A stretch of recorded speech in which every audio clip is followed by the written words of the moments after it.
마태복음 8장입니다. 신약성경 마태복음 8장 1절로 4절까지.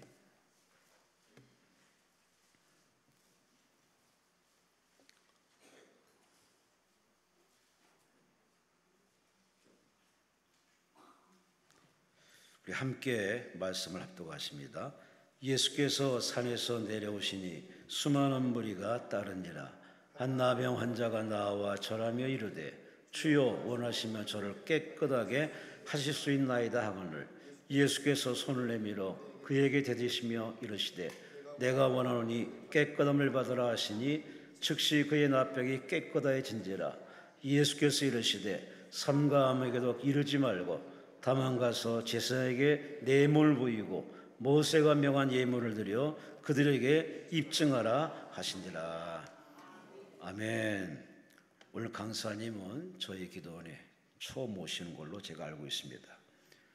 우리 매달 오신 우리 방재길 목사님이 추천을 하셔서 모셨습니다. 의왕시 삼동에 위치한 은혜장로교회 고재국 목사님이십니다. 오늘 11시의 제목은 좋은 태도, 좋은 결과라는 제목으로 말씀 전해주시겠습니다. 목사님 나오십니다. 하나님의 감사와 영광을 소리시 바랍니다.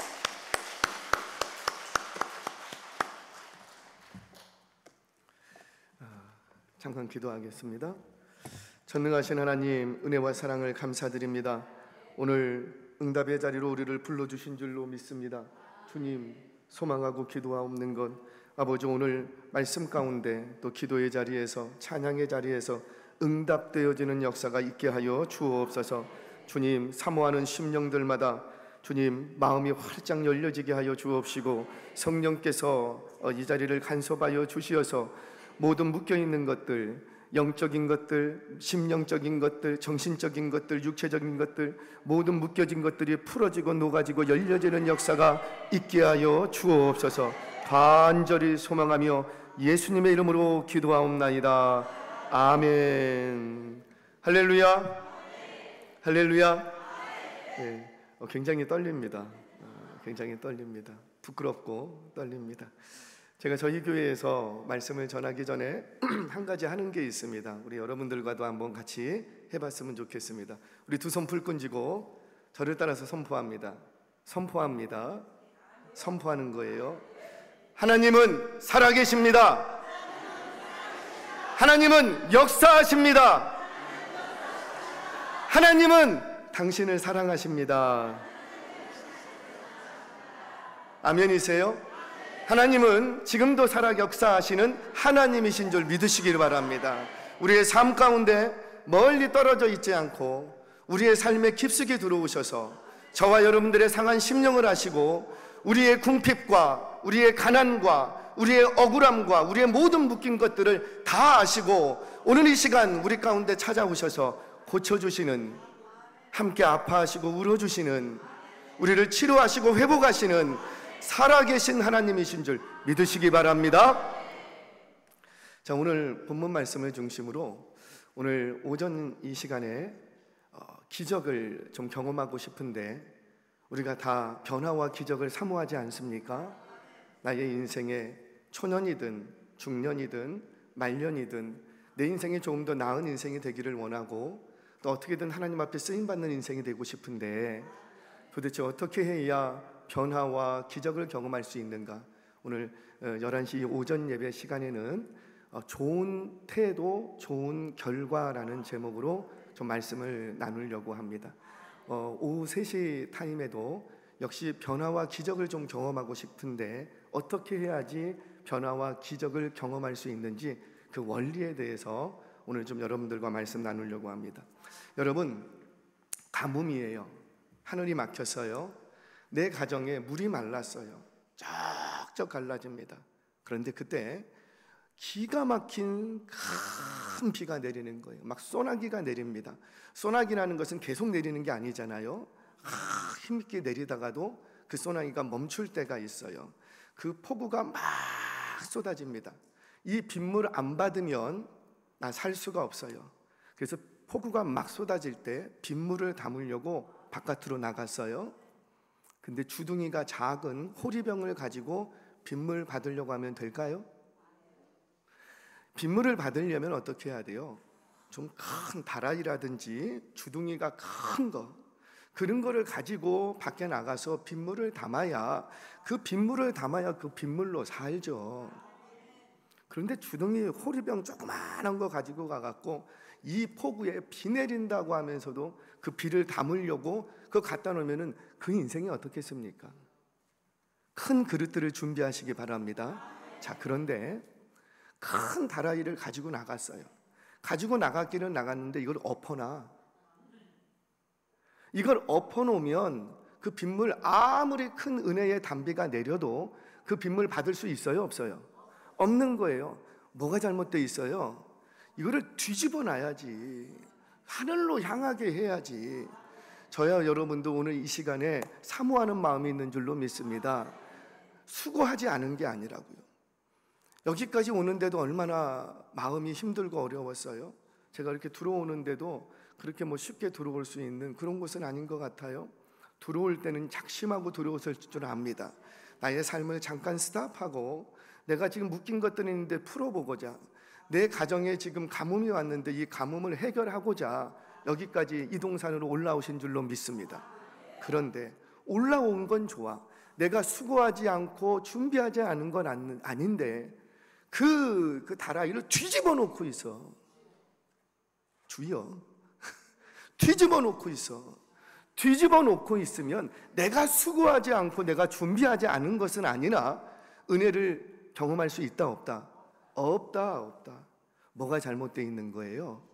네, 태도가 잘못되어 있는 거예요. 태도가. 하나님께서도요, 우리에게 응답과 은혜를 주실 때 뭘 보시냐면 태도를 보십니다. 응답과 은혜는 약간 좀 다르지요. 응답은 내가 간구한 것을 말 그대로 응답받는 거예요. 이거 굉장히 귀한 은혜예요. 그런데 은혜는 뭡니까? 내가 간구하지 않았어도 하나님께서 나를 보시고 불쌍히 여기셔서 때를 따라 시를 따라 주시는 거예요. 내가 그거 구하지 않았다고요. 그럼에도 불구하고 하나님께서는 때를 따라서 시를 따라서 은혜를 주십니다. 그런데 응답과 은혜를 주실 때 우리 하나님이 뭘 보고 주시냐면 태도를 본다. 태도를. 성경 말씀 좀 볼까요? 자막이 가능할까 모르겠는데 사무엘상 16장 7절 말씀, 사무엘상 16장 7절 제가 좀 읽어드리겠습니다. 여호와께서 사무엘에게 이르시되 그의 용모와 키를 보지 말라. 내가 이미 그를 버렸노라. 내가 보는 것은 사람과 같지 아니하니 사람은 외모를 보거니와 여호와는 중심을 보는. 중심을 본다라는 게 뭐예요? 마음의 방향, 마음의 태도. 몸뚱아리는 여기 와 있는데 너의 중심과 너의 마음이 어디를 향하고 있느냐는 거예요. 여전히 세상을 향하고 있는가? 아니면 하늘을 향하고 있는가? 너가 내 앞에 나왔을 때 네 몸을 보인 것은 좋으나 어떤 동기와 어떤 목적을 가지고 어떤 태도를 가지고 내 앞에 나왔느냐라는 거예요. 사랑하는 여러분, 하나님께서는 우리에게 은혜와 응답을 주시되 우리가 어떤 태도를 가지고 있느냐에 따라서 그 은혜의 깊이가 달라지는 줄 믿으시기를 바랍니다. 사랑하는 성도 여러분, 하나님은 내가 능력이 부족하면 능력을 주십니다. 아멘이세요? 내게 돈이 부족하면 돈을 주십니다. 내게 지혜가 부족하면 지혜를 주십니다. 그런데 하나님 앞에서 태도가 나쁘면 줬던 것도 뺐습니다. 우리 하나님은 줬던 것을 뺏어서 없는 자에게 주시는 분이세요. 없는 자에게서 뺏어서 있는 자에게 주시는 분이세요. 자, 누가 그랬어요? 사울, 이스라엘의 초대왕 사울. 사울은 그가 하나님 앞에 부름받았을 때, 왕으로 세워졌을 때 태도가 좋았어요. 겸손한 태도가 있었고 부모님을 사랑하는 태도가 있었고, 물론 영적으로는 조금 어두운 감이 없지 않아 있었으나 그는 태도가 좋았어요. 그를 왕으로 세우려고 할 때에 모든 지파가 모여 있을 때 그는 저 보따리 뒤에 숨어서 나오지 않으려고 했습니다. 태도가 좋았어요. 그 좋은 태도를 보시고 하나님이 그 나라의 왕으로 세우셨어요. 그런데 하나님께서 언제 이 사울을 정리하십니까? 태도가 바뀌어. 처음 왕으로 세워졌을 때 2, 3년간은 참 태도가 좋았어요. 내가 예수님 만나갖고 은혜를 사모하고 내가 죄인입니다 펑펑 울면서 저도 그날 밤을 잊을 수가 없어요. 금식기도원에 올라와서 중학교 1학년 때 예수님 만나고 그날 밤을 지금도 잊을 수가 없어요. 얼마나 울었는지, 내가 얼마나 큰 죄인인지 깨달아지고 내 속에 있는 미움과 내 속에 있는 그 못된 그 악한 마음들이 내 속에 있다는 것을 발견하는 순간 그날 밤 그곳에서 얼마나 울었는지 몰라요. 내가 죄인입니다. 나를 죽여주세요. 중학교 1학년짜리가 나를 죽여주세요. 우리 다 그랬다고요. 그랬더니 하나님이 죽이세요, 살리세요? 아멘이십니까? 그런데 태도가 바뀌어. 1년, 2년, 3년 신앙생활하면서 직분을 받고 신앙생활하면서 교회 안에서 방구 좀 끼고 그러니까는 어때요? 점점 사람이 태도가 바뀌어. 주시려면 주시고 이거 안 주시면 안 되겠는데 꼭 좀 나 주셔야 되겠는데 뭐 하는 거예요? 이전에 없던 거였어요. 내가 태도가 바뀌었어요. 사울 왕이 그랬답니다. 사울 왕이 처음에 왕으로 있을 때는 하나님 앞에 겸손히 엎드렸어요. 그런데 2, 3년쯤 지나자 가는 곳마다 승리하고 나라가 왕성하고 주변 사람들이 박수 치고 잘한다고 칭찬해 주니까 점점 태도가 바뀝니다. 태도가 바뀌어서 어때요? 교만해지기 시작합니다. 그러니 하나님께서 어떻게 하십니까? 역대상 9장을 10장을 보면 하나님께서 그 사울 왕을 죽여버리셨다. 우리 하나님 죽여버리셨대요. 쓸모가 없다는 거죠. 그 사울의 왕의 자리를 뺏어서 누구에게 주시고? 다윗. 왜 다윗에게 주시죠? 그가 능력이 많아서 그래요? 그가 돈이 많아서 그래요? 그가 뭐 전쟁 경험이 많아서 그래요? 아니에요. 뭐 때문에? 태도가 좋아. 태도가 중심이 바라. 중심이. 성경 한 구절 더 읽겠습니다. 야고보서 4장 6절 말씀 이렇게 말씀하십니다. 그러나 더욱 큰 은혜를 주시나니 그러므로 일렀을 때 하나님이 교만한 자를 물리치시고 겸손한 자에게 은혜를 주신다. 누구에게 은혜를 주신다? 겸손. 겸손이 뭐예요? 태도예요. 내가 하나님 앞에 평소에 어떤 태도를 가지고 있느냐에 따라서 은혜의 깊이가 달라진다라는 거예요. 오늘 본문에는 한 나병 환자가 예수님의 앞에 나와서 기적을 경험하게 됩니다. 여러분, 당시에 나병이라는 것은 천형이었어요. 하늘이 내린 벌이에요. 저주예요. 그런데 이 어떻게 저주당한 인생이 어떻게 가장 부정한 인생이 예수님께 나와서 어떻게 해서 기적을 경험할 수 있었는가? 나 저주당한 인생인데 저와 여러분도 예수님 앞에서 정결한 인생으로 변화되고 기적을 경험하는 은혜가 있기를 주의 이름으로 축원합니다. 그러면 어떻게 해야 되는가? 봤더니 이 나병 환자가 태도가 좋아. 태도. 오늘 기적을 경험할 수 있는 그 태도, 나병 환자가 보여준 그 태도 두 가지를 저와 여러분들 좀 나눠보려고 합니다. 자, 첫 번째는요, 예수님 앞에 나와서 절했다라는 거예요. 우리 성경 보겠습니다. 2절 말씀 같이 한번 읽겠습니다. 시작. 한 나병 환자가 나와 절하며 이르되 주여 원하시면 저를 깨끗하게 하실 수 있나이다 하거늘. 여기서 뭐라고 하냐면 한 나병 환자가 나와 절하며 이르되, 절하며 나와서 뭐 했다고요? 절했다. 엎드러졌다라는 거예요. 여기서 이 절하다라는 말은 제가 조금 고상한 말을 좀 쓸게요. 그냥 들으시기만 하면 됩니다.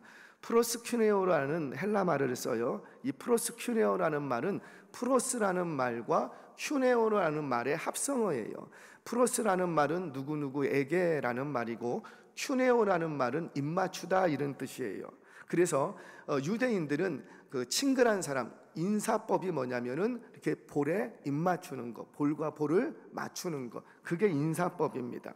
그 말이 프로스큐네오예요. 그런데 이 프로스큐네오, 입 맞추다라는 이 단어가 영어로 번역될 때는 뭐라고 번역이 되냐면 월십이라고 합니다. 워십이 뭐예요? 예배예요, 예배. 그래서 복음서에서는 프로스큐네오라는 단어를 뭘로 번역했냐면 경배하다, 예배하다 이렇게 번역했어요. 그러니까 이 말이 뭡니까? 이 나병 환자는 단순히 예수님 앞에 나와서 입 맞추고 인사했다 그 말이 아니라 예수님 앞에 경배했다라는 거예요. 아무도 경배하지 않다고, 아무도 예수님을 예배하지 않았다고요. 산에서 내려왔어요. 수많은 무리가 따라왔대요. 그런데 그 수많은 무리가 예수님의 말씀을 듣고 좋아서 따라가기는 했지만 누구 한 사람 예수님 앞에 와서 당신은 하나님의 아들이십니다, 당신은 능력의 주이십니다, 당신만이 나를 치료해 주실 수 있는 절대 신이십니다, 누구도 예수님 앞에 나와서 절하고 경배하지 않았어요. 그런데 누가 예수님 앞에 나와서 경배하고 절하더라? 한 나병 환자, 천형, 저주받은 인생, 아무도 거들떠보지 않아. 사랑하는 여러분, 이 부분은 병행 본문이 되는 누가복음에는요 더 기가 막히게 묘사를 하고 있습니다. 이 마가복음을 조금 볼게요. 마가복음 1장 40절 똑같은 본문인데 이렇게 말씀하십니다. 마가복음 1장 40절 우리 같이 읽겠습니다. 시작. 한 나병 환자가 예수께 와서 꿇어 엎드려. 그래요. 지금 누가 이 마태복음에서는 절하다 이렇게만 표현했지만 마가복음에서는 어떻게 해요? 와서, 일단 와야지 은혜를 받으려면. 할렐루야. 와서, 그리고 어떻게 했대요? 꿇어. 그리고 어떻게 했대요? 엎드렸다라는 것은 이마를 땅에 댔다는 얘기예요. 또는 배를 땅에 댔다라는 얘기예요. 그게 엎드려입니다. 엎드려. 보이십니까? 이 한 나병 환자가 예수님 앞에 나와서 보인 태도, 수많은 무리가 예수님을 따랐지만 아무도 그렇게 안 했다고요. 그런데 누구만 이렇게 하더라? 나병 환자만이. 사랑하는 여러분, 예배의 태도를 바르게 하시기 바랍니다. 제가 여기 와서 좀 깜짝 놀랐어요. 너무 자석이 멋있고 좋다. 저는 목사님 상상하기는 그냥 마룻바닥에 옛날에 그것만 생각을 하고 왔는데 깜짝 놀랐어요. 이거는 카페 같기도 하고 너무 귀해. 아마도 귀하신 분들이 여기 계시기 때문에 자리도 귀한 줄로 믿습니다. 근데 좋은 자리에 있을 때, 편한 자리에 있을 때 태도를 바르게 하시기 바랍니다. 처음 예수님 만나고 처음 제사함의 은총을 받으면 누구라도 예배의 자리에서 태도가 좋습니다. 찬양을 부를 때 어떻게 하고, 찬양을 부르고, 기도할 때 어떻게 하고, 목이 쉬어라 기도하고, 말씀 들을 때 아멘은 어떻게 하고. 할렐루야. 근데 언제부턴가 아멘도 내 입술에서 사라지고, 언제부턴가 찬양하자는데, 박수치며 찬양하자는데 뭘 박수까지 쳐. 기도합시다 라고 했는데 입 꼭 다물고 다른 사람 기도하는 거 듣고 있고. 사랑하는 여러분, 뭐가 바뀐 거예요? 사람은 안 바뀌었는데 태도가 바뀌었어요. 내 예배의 자리는 안 바뀌었는데 태도가 바뀌었어요. 예배의 자리 정말 사모하시는 분들은요, 와서 꿇어 엎드릴 줄 알아요. 예배 시간에 우리 목사님들은 참 못된 버릇이 있어요. 이렇게 보면 보입니다. 이거 안 보고 싶어도 보여요. 저분이 지금 은혜를 받는지, 저분이 정말 은혜를 사모하는지 안 하는지 이렇게 보면 보여요. 좀 안 보였으면 좋겠는데. 정말 예배 시간에 사모하는 마음으로 나와 예수님을 경배하는 심정을 갖고 와서 꿇어 엎드릴 줄 알면 그 자리에 은혜가 쏟아지는 거예요. 예배의 깊은 자리까지 들어가는 거예요. 그리고 내게 있던 모든 묶였던 것들이 찬양과 기도와 말씀을 통해서 해결함을 받게 될 줄 믿으시기를 바랍니다. 그러니 예배를 마쳐도요, 그 자리를 쉽게 떠날 수가 없어. 저는 직장 생활을 하다가 목사님 아들도 아니고 장로님 아들도 아니고 그냥 우리 어머님 최근에 권사님 되셨어요. 그냥 평범한 학생이었어요. 그 직장 생활을 했습니다. 직장 생활 잘 하다가 32살에 하나님께서 부르심이 있어서 하던 직장 때려치고 그리고 이제 기도원으로 올라갔어요. 세상에서 오만 그 지저분한 것들이 다 묻어 있으니까 그래도 내가 지금 하나님 앞에 다시 돌아왔습니다. 회개하는 심정으로 이제 기도원에 올라갔어요. 담임 목사님께 말씀을 드렸습니다. 목사님, 제가 이제 세상 일 그만하겠습니다. 그런데 정말 내가 목회자의 길을 가야 되는지 응답은 받아야 되지 않겠습니까? 목사님, 어느 기도원으로 올라갈까요? 금식하면서 기도하겠습니다. 응답 받을 때까지 제가 안 내려오겠습니다. 그랬더니 목사님이 별로 안 좋아하셔. 왜요? 아니, 빨리 내려와야 되는데 응답 받기 전에 안 내려온다고 하니까 그 응답이 늦어지면 어떻게 되겠습니까? 기도원 하나 소개시켜 주세요. 아무 데나 가. 그래서 아무 데나 갔어요. 월요일 날 아내하고 제가 이제 딸이 하나 그때 있었는데 딸에게 아빠 세상 찌든 때를 털어버리기 위해서 금식하면서 기도하겠다. 내가 응답 받을 때까지는 내려오지 않을 테니까 당신 각오하고 잘 있어. 그리고 제가 오전에 짐을 싸서 올라갔어요. 그리고 정심에 내려왔어요. 왜 내려왔을까요? 저는 금식을 잘 못해요. 할렐루야. 근데 하나님께서 금식한다고 하니까는 바로 응답 주시더라고요. 첫 11시 예배를 딱 드렸는데 오유! 바로 응답 왔어. 그럼 더 있을 필요 있어요? 없어요? 없어요. 더 있으면 갈등만 생겨. 이게 진짠가 아닌가 갈등만 생겨. 그러니까 어떻게 하면 돼요? 응답 받았을 때 그거 꽉 붙드는 거예요. 여러분, 믿음은 그런 거예요. 하나님이 주시는 감동이 있을 때 긴가민가 하면 그거 믿음 아니라고. 믿음은 뭐냐면 하나님이 주시는 생각들이 지나갈 때, 하나님이 주시는 감동들이 지나갈 때 그게 내 거야 하고 딱 붙드는 거, 그게 은혜인 거예요. 그게 응답인 거예요. 정심이 내려왔어요. 그랬더니 사모가, 우리 아내가 왜 왔냐고. 여러분, 예배의 태도가 좋아지면 다 풀어집니다. 다 풀어집니다. 우리가 기도도 하고 우리가 예배도 드리는데 자꾸 뭐 강구하는 건 많은데 뭐를 안 바꾸냐면 태도를 안 바꾸는 거예요. 특별히 예배의 태도. 제가 이제 그렇게 해갖고 사역을 시작했습니다. 사역을 시작해서 이제 중고등부 전도사 때였어요. 교육 전도사 때 이렇게 예배를 드리는데 의정부에 있는 한 교회였습니다. 중고등부 학생들이 한 10여 명 오전 9시에 모여서 예배를 드려요. 근데 그날 어떤 일이 있었냐면 중학교 2학년 남자아이예요.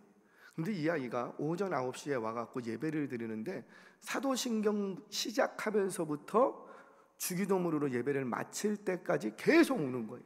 거의. 몇 학년짜리가요? 중학교 2학년, 인간 같지 않다고 하는 짐승이라고 하는 중학교 2학년, 말이 통하지 않는 중학교 2학년 남자아이, 여자아이도 남자아이가 요렇게 여기에서 한 중간쯤 이렇게 앉아 있었어요. 우리 흰색 옷 입은 우리 권사님이시거든요. 그 정도 앉아 있었어요. 근데 설교를 하는데 이 아이가 사도신경부터 꺼이 우는 거예요. 물론 우리가 예배 시간에 한 주간의 삶이 너무 고달프고 괴롭고 힘들었는데 오늘 주시는 목사님 말씀이 너무 나를 위로해서 눈물 날 때가 있죠. 왜 없겠습니까? 그런데 중학교 2학년 남자아이라고요. 무슨 말씀의 은혜를 받아서 울겠어요? 그런 거 없어요. 꺼이 울어요. 저거 내 예배를 더 방해하나 뭐하나. 예배를 마쳤어요. 마치고는 그 남학생을 불렀어요. 야, 너 뭐 집에 무슨 일 있냐? 너네 아버님 돌아가셨냐? 왜 이렇게 우냐? 대답이 모르겠어요. 무슨 문제가 있어서 우는 게 아닌데, 무슨 괴로운 일이 있어서 우는 게 아닌데, 그냥 예배 시간 자리에 앉자마자 눈물이 확 쏟아지더래요. 이거 누가 하시는 거예요? 그렇죠, 성령 하나님. 성령님께서 그 중학교 2학년 남자아이의 마음을 만져주시는 거예요. 그 이후로 중고등부가 부흥하더라고요. 제가 경험하는 예배의 현장은 여러분들의 삶의 문제, 교회의 문제, 모든 문제는 여러분들이 예배의 현장에서 눈물이 회복될 때부터 시작됩니다. 펑펑 울고 나서 그 중고등부가 부흥하기 시작을 하더라고요. 그 아이가 평소에 왜 이렇게 하나님이 은혜를 주셨는가 봤더니 평소에 예배 태도가 좋아. 보통 앉아있으면요, 중학생 애들은요 벌써 배부터 내밀고 고개 숙이고, 그래도 뭐 예배 자리에 나와주면 고맙다고 하죠. 여러분 그러면 안 돼요. 자식 신앙생활 그렇게 시키시면 안 돼요. 나와만 주면 고맙다, 천만에요. 그래서 거기서 끝나요. 절대 그렇게 하시면 안 돼요. 그런데 보통 중고등부 예배 현장 가다 보면은요, 배 내놓고요, 핸드폰 펼쳐놓고 그냥 고개 푹 숙이고 있어요. 그곳에 무슨 은혜가 있겠냐고요. 절대 그런 곳에는 은혜가 없어요. 근데 그 아이는 예배의 태도가 좋아요. 항상 뭐 특별히 뜨겁거나 뭐 특별히 뭐 특별한 건 없는데 항상 예배의 태도가 좋아. 사랑하는 여러분, 교회로 돌아가시거든 예배의 태도를 바르게 하시기를 바랍니다. 저 권사님, 저 집사님 기도원 갔다 왔더니 태도가 이상해졌어, 이런 말이 나오면 안 되잖아요. 우리 은혜 충만한데, 할렐루야, 은혜 받은 자로서 교회에 가면 예배의 자리에 더 다소곳이, 목사님 설교하실 때 더 크게 아멘, 그렇게 예배의 태도를 바꾸실 때 하나님이 그곳에서 은혜를 주실 줄 믿으시기 바랍니다. 한 가지 더 얘기하죠. 제가 목회를 하다가 이번에는 예배 시간이에요. 보편적인 예배 시간, 11시 예배였어요. 제가 예배 집례를 하는데 저 뒤에 마스크를 쓰신 70이 넘으신 남자분이 계셨어요. 남자분이, 이분이 예배 시간에 딱 들어와서 뒤에, 맨 뒤에 출입문 가까이에 딱 앉아요. 왜? 예배 끝나자마자 빨리 가야 돼. 그래서 늦게 오고 제일 빨리 가. 근데 이분이 맨 뒤에 앉았어요. 마스크를 쓰고 있는데 이렇게 있으면 보인다 그랬잖아요. 고개를 숙이고요, 설교도 듣지도 않고 잠을 자는지 뭐 하는지, 일어나라고, 우리 찬양할 때 일어납시다 그러는데 일어나라고 해도 일어나지도 않고, 찬양합시다 해도 찬양해도 박수도 안 치고, 기도합시다, 뭔 사람이 변동이 없어. 그러면 설교가 다 끝나고 축도가 끝났어요. 축도가 끝나자마자 불이 나게 가는 거예요. 그래서 그럼 그렇지 하고 말았어요. 그런데 이제 다음에 이렇게 길을 가다가 한 동네에 있으니까 그분을 만났어요. 이분이 뭐 하시는 분이냐면 잘 나가시는 사장님이세요. 키는 자그만하신데 잘 나가시는 사장님이에요. 얼마 전까지만 해도, 코로나 전까지만 해도 서울에 있는 호텔들 그 세탁물을 수거해서 세탁해 주시는 일을 했어요. 그래서 공장이 엄청나게 큰 공장이 있고, 직원만 빨래방 돌아가는 직원만 30명이 있어요. 그러니까 돈도 많고 꽤 괜찮고요, 건물도 몇 개를 가지고 있어요. 세상적으로 부러울 게 있어요, 없어요? 없어. 그런데 이분이 목사님 자녀예요. 목사님 자녀. 아마도 이분이 잘난 게 아니고 목사님께서 심으신 게 많아서 그 혜택을 이 자녀분이 보시는 것 같아요. 70이 넘으셨다고요.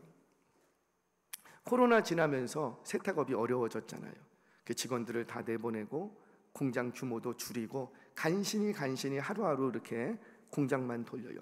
그러다가 교회에 나오신 거예요. 다시 나오는 데까지 수십 년이 걸렸어요. 참 힘들고 어려워져야지 주님 앞에 다시 나오는 모양. 근데 그날 나왔을 때 제가 물었죠. 아니 우리 집사님, 뭔 예배 끝나는데 저 얼굴 좀 보고 가시지 왜 이렇게 불이 나게 빨리 가셨습니까? 그냥 제가 인사치레로 물었어요. 그랬더니 그분이 하시는 얘기가, 목사님 창피해서 빨리 갔습니다. 예? 무슨 말씀이에요? 예배 시간에 앉아서 예배 전에 찬양을 하는데 갑자기 눈물이 쏟아지더래요. 갑자기 눈물이 쏟아지면서 내가 그동안 얼마나 못된 인생을 살았는지가 그냥 느껴지더래요. 뭐 콕 집어서 뭘 잘못했다 이거는 모르겠는데 그냥 내가 죄인 된 게 느껴지더래요. 근데 그날 설교했던 내용이 이 내용이었어요. 내가 그날 나병 환자인 것이 깨달아진 거예요. 내가 나병 환자였구나. 목사의 아들로 태어나서 돈맛이 들리면서 결혼한 이후로 부모의 기도 덕에 이만큼 됐는데 그거 다 새까맣게 까먹고 돈이 좋다고, 세상일 좋다고, 사업한다고 서울을 오가며 에쿠스 끌고 다니면서 그러면서 막 다녔던, 자기가 잘난 줄 알았더니 잘난 게 아니고 바로 내가 나병 환자였다, 그거를 깨닫게 된 거예요. 그러자 그 자리에서 태도가 바뀝니다. 교만했던, 높아졌던 그 마음이 순간적으로 낮아지는, 겸손해지는. 이 어르신이 얼마나 울었는지 그 마스크를 낼 수가 없어. 완전히 다 젖은 거예요. 그러니 닭이 나갈 때 자기 돈 많은 부자인 거 이 동네 사람 다 아는데, 교인들이 다 아는데 자기가 그렇게 눈물 흘린 게 남들 보기에 창피했던 거예요. 그래서 나갔습니다. 그때 알았어요. 아, 내가 태도만 바꿔도 은혜가 부어지는구나. 사랑하는 여러분, 예배드리는 태도를 바꾸시기 바랍니다. 혹시 반복되는 예배로 인하여서 하나님을 향했던 마음, 예배 처음 주님 앞에 나와서 아무것도 모르면서 새색시처럼 예배드렸을 때의 그 마음 다시 회복될 때에 예배드리는 태도만 바꾸셔도 여러분들의 인생 가운데 모든 묶인 것들이 풀어지는 역사가 있을 줄 믿으시기를 바랍니다. 한 가지 더. 첫 번째는 예배의 태도를 바꿔라. 두 번째는 주여 원하시면 이라는 거예요. 우리 다시 본문 마태복음 우리 2절 말씀 같이 한번 보겠습니다. 본문으로 돌아와서 마태복음 우리 5장 2절 말씀 8장 같이 읽겠습니다. 시작. 8장 2절 말씀 같이 한번 읽겠습니다. 시작.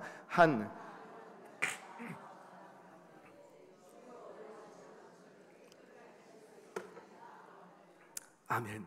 이 말을 듣고 우리 예수님께서 움직여 버리십니다. 다른 거 없었어요. 근데 이 달 속에 첫 번째는 나와서 절했다. 예배드리는 태도가 바뀌었다. 두 번째는요, 주여 원하시면. 주여 원하시면.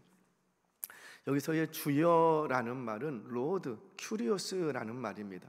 예수님 당시에 큐리오스는 사실 하나밖에 없어요. 한 명밖에. 누구냐면 로마의 황제입니다. 로마의 황제. 그런데 목수의 아들 예수님을 나의 로드, 큐리오스, 나의 황제 이렇게 부르는 것은 있을 수 없었던 일이라는 거죠. 즉 큐리오스라고 불렀던 이유는 뭐냐면 당신은 나의 주인, 그러니까 내게 있는 모든 결정권을 다 누구에게 양도하겠다. 그렇죠. 주인 대신 당신께 양도하겠다라는 뜻이에요. 사랑하는 여러분, 예수님은 나의 구주이실 뿐만 아니라 나의 주인 되심을 믿으시기를 바랍니다. 우리 그리스도인들이 실수하는 부분이 뭐냐면 예수님을 나의 구주로는 영접을 해요. 나를 죄에서 건지고 지옥 갈 나를 천국으로 옮겨주시는 구주 되심은 믿습니다. 아멘이세요? 근데 문제는 뭐냐면 그 구주 되신 그분이 내가 이 땅을 살아가는 동안에 나의 삶의 주인 되신 것은 못 믿어. 그래서 우리가 신앙생활 하면서도 자꾸 엉뚱한 짓을 하는 이유가 거기 있지 않아요? 주인이 예수님이 나의 인생의 주인이에요. 아멘이세요?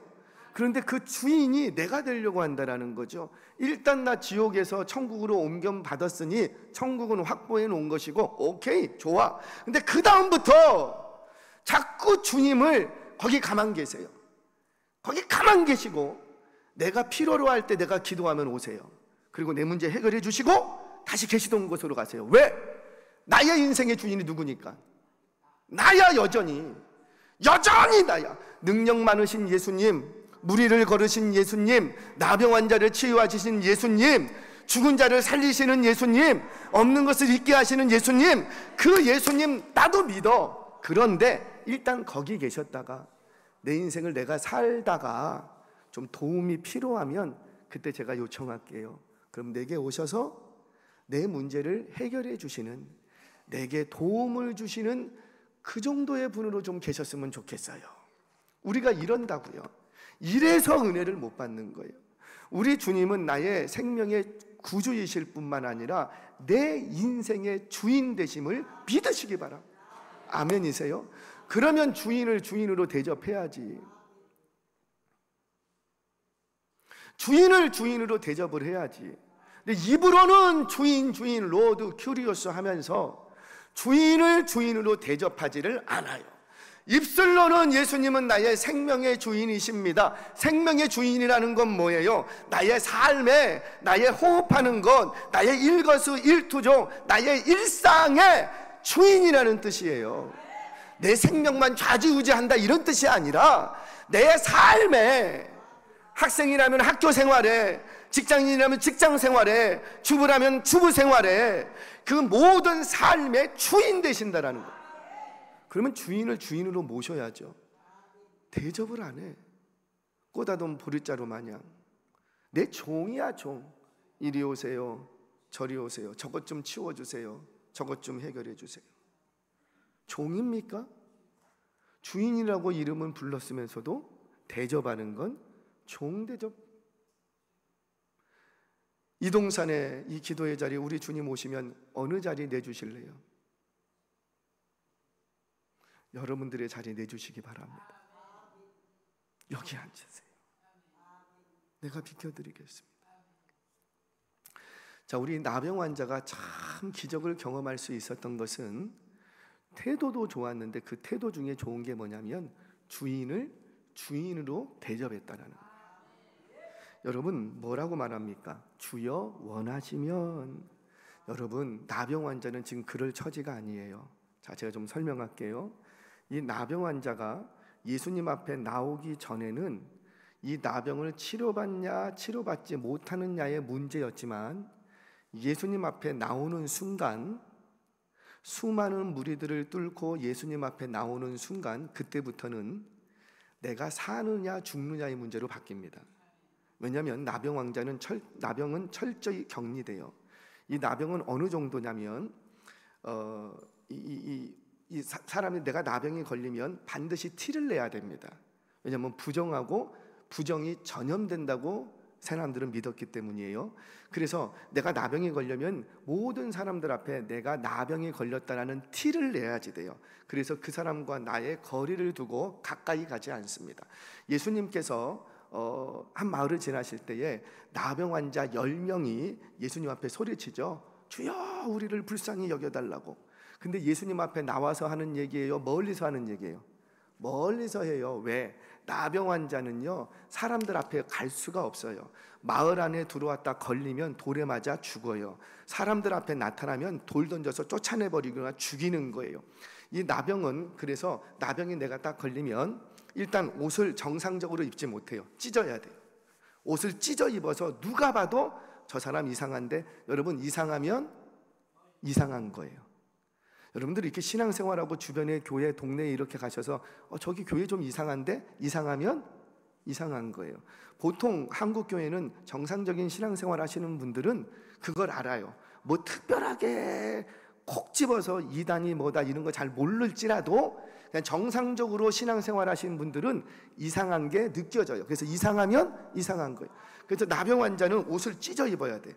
그래서 멀리서 봤을지라도 저 사람 옷이 좀 이상한데, 그러면 그 사람은 이상한 거예요. 나병 환자예요. 두 번째, 시각 장애인들을 위해서 저쪽에 누가 사람이 지나가.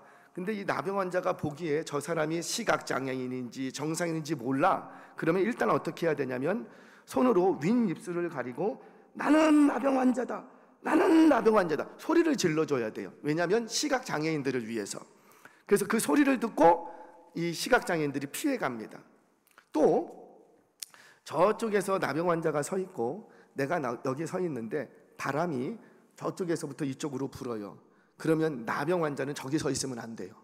왜요? 그 바람을 타고 그 부정함이 나에게 온다고 믿었어요.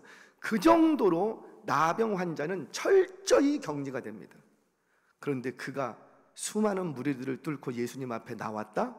그러면 이거는 죽음을 각오해야 돼요.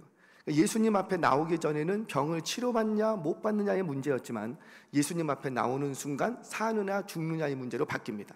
자, 그러면 나병 환자가 다급해요? 아니면은 그냥 괜찮아요? 여기서 나 치료받지 못하면 돌 맞아 죽어요. 여기서 이 문제 내가 해결되지 못하면 내가 더 이상 돌아갈 곳이 없어. 내가 여기서 예수님 앞에서 쇼부 완전히 여기서 내가 쇼부를 치지 않으면, 여기서 완전히 내 인생이 바뀌지 않고 완전히 내가 치료받았다고 선포받지 못하면 나 여기서 죽어요. 그러면 이 나병 환자는 다급해, 절실해. 그러면은 예수님 앞에서 내가 너 어떻게 해줄까? 그러면 어떻게 해야 돼요? 나 고쳐주세요. 우리가 그러지 않아요? 나 고쳐주세요. 나 제발 고쳐. 안 고쳐주시려면 나 여기서 죽여주세요. 우리는 그런다고요. 그게 잘못된 건 아니에요. 그런데 나병 환자가 보여준 좋은 태도는 뭐냐면, 뭐라? 주여 원하시면, 주님이 원하시면 나를 고쳐주실 것 같으면 고쳐주시고, 내가 여기서 죽어야 되겠으면 죽도록 냅두세요. 이게 더 무서워.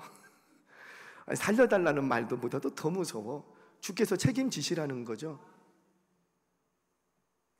내가 지금 다급하다고요. 내가 절박하다고요. 나 이 문제 꼭 해결받아야 돼. 그러면 우리는 때를 써서라도 해결해 달라고 해요. 그게 나쁘다는 건 아니에요. 우리는 그런 간절함이 있어야죠. 그런데 이 나병 환자가 보여준 좋은 태도는 뭐냐면, 나 정말 이 문제 해결받고 싶은데 주님이 원하시는 대로 내게 해주세요. 이거 어디서 많이 봤던 기도말 아니에요? 누가 이렇게 하셨어요? 예수님, 나 정말 이 잔 피해가고 싶어요. 마시고 싶지 않아요. 그런데 주여, 내 뜻대로 마시고 아버지의 뜻대로. 또 누가 그랬어요? 다니엘과 세 친구들. 나 저 풀무불에 들어가도 나 안 죽을 줄 압니다.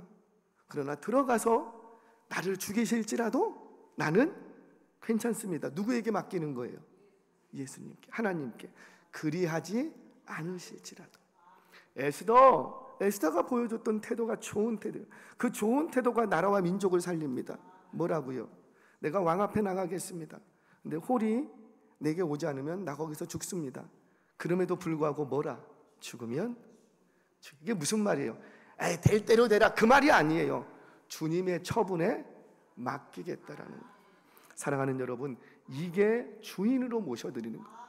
자꾸 종이 주인 되려고 해. 왜 자기 마음대로 하려고 하냐고. 왜 자꾸 동쪽으로만 가려고 그래요? 주님의 계획은 서쪽에 있는데 자꾸 왜 엄한 곳에 보고 있어요? 나를 좀 봐라, 나를 좀 봐라. 주님이 말씀하시는데 왜 자꾸 내 말만 하고 주의 음성을 듣지 않냐라는 거예요. 사랑하는 여러분, 주인을 주인으로 모셔드릴 때 바로 그곳에서 응답이 나타날 줄 믿으시기 바랍니다. 자, 정말 그런가? 우리 성경 말씀을 통해서 하나만 확인하죠. 베드로전서 5장 7절 말씀, 우리 너무너무도 다 잘 아시는 말씀입니다.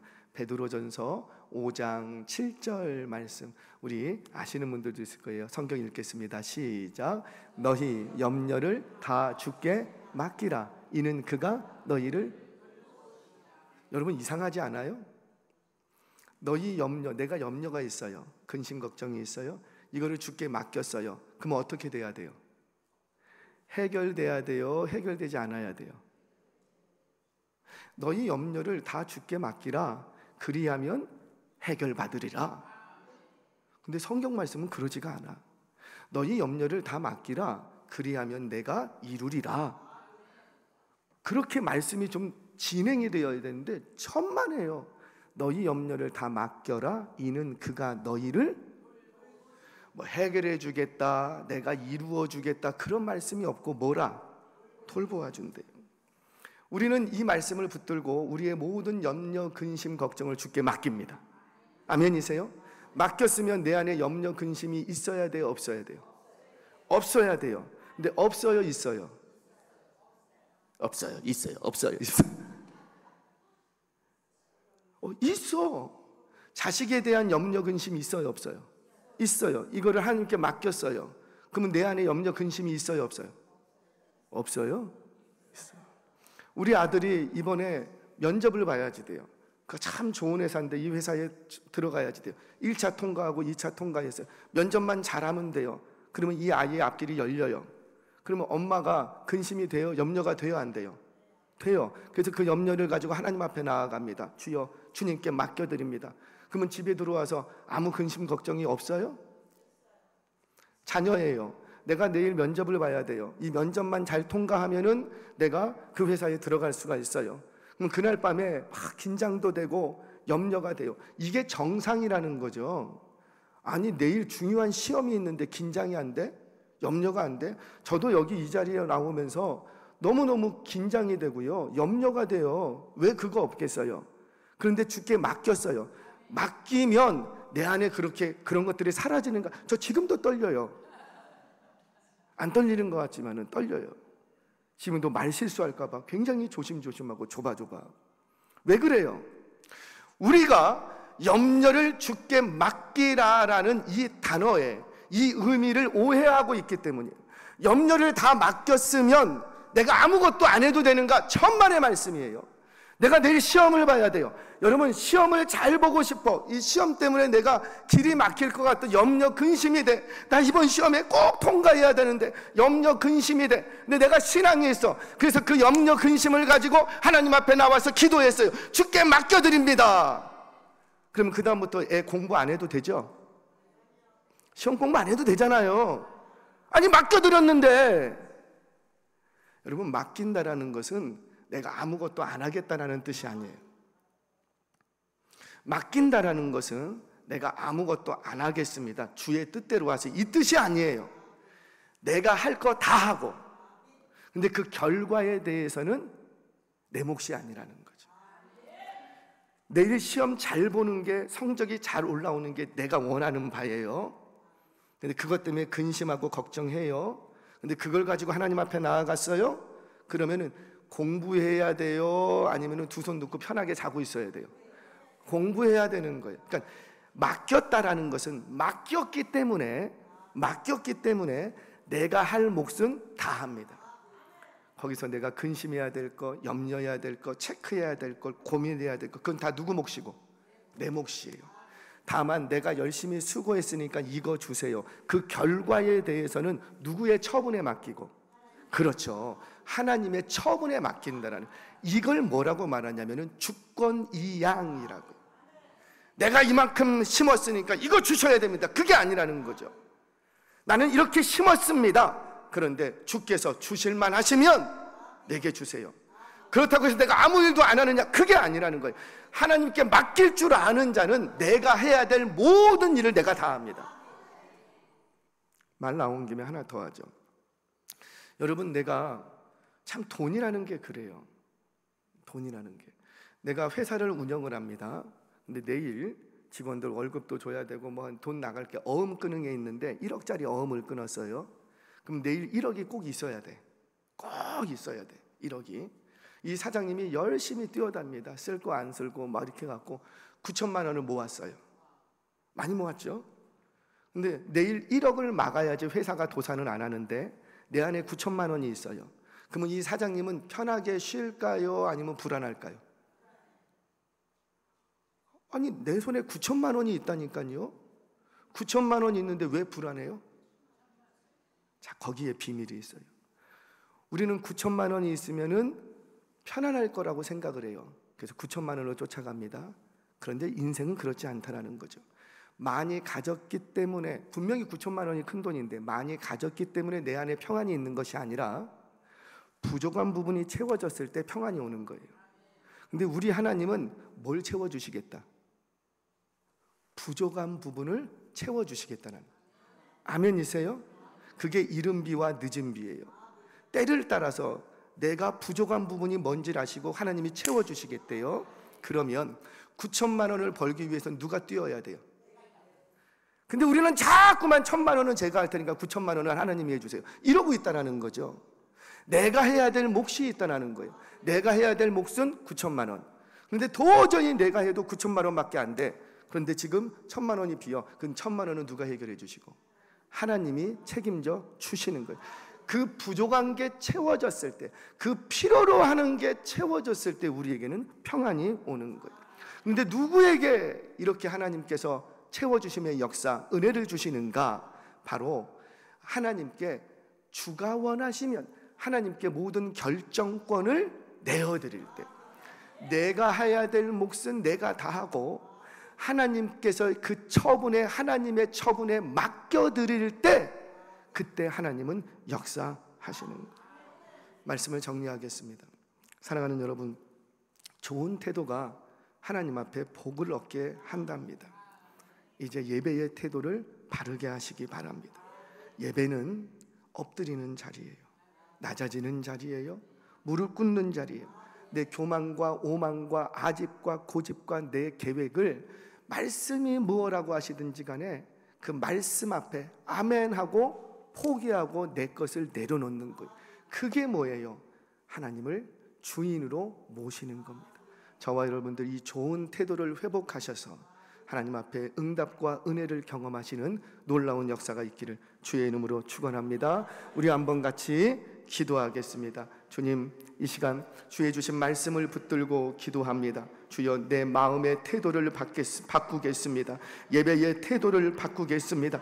주님, 이제껏 주님을 나의 종처럼 다루었는데 회개합니다. 이제 주님을 주인으로 섬기는 태도로 바꾸겠습니다. 입으로만 주님 주님 하는 것이 아니라 진정으로 그 주님을 나의 주인으로 모시겠습니다. 내가 해야 될 게 뭡니까? 주여 말씀하소서. 내가 종이 되어 싸우니 주여 말씀하시면 내가 해야 될 일을 내가 죽도록 충성하겠나이다. 그러나 그 결과에 대해서는 주님께 맡겨드리겠나이다. 내 인생의 주인이요, 내 자녀의 주인이요, 한국교회의 주인이요, 이동산의 주인이 되어 주옵소서. 우리 한번 간절한 열망을 가지고, 여러분들의 간절한 기도의 제목을 가지고 주님의 이름 3번 부르며 기도합니다. 주여